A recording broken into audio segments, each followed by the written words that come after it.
sikoy for today's ulam, for today's video. Ayan, magluluto na naman tayo ng adobong manok. Hugasan ko muna yung manok, mga sisikoy.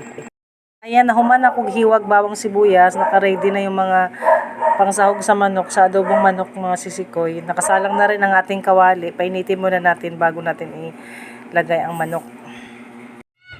Ayan, mainit na ang ating kawali kaya ilagay na natin ang manok. Ayan. Iprito muna natin siya, mga sisikoy, para talagang luto siya. Hindi siya malansa.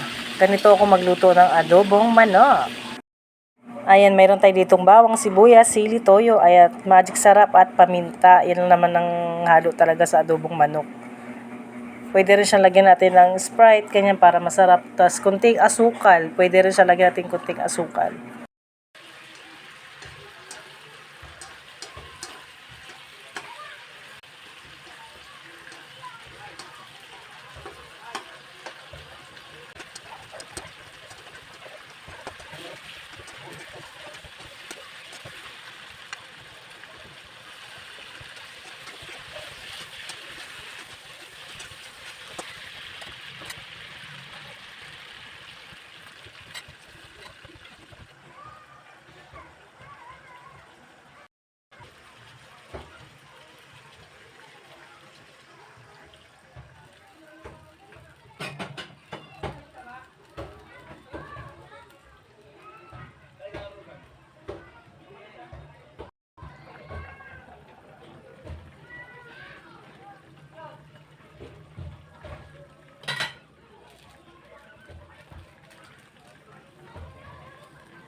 Ano yun po?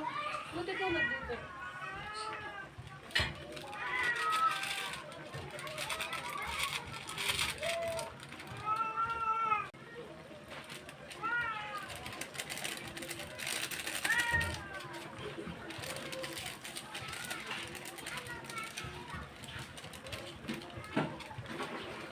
Ayan, luto na ang ating adobong manok. Thanks for watching, guys. God bless.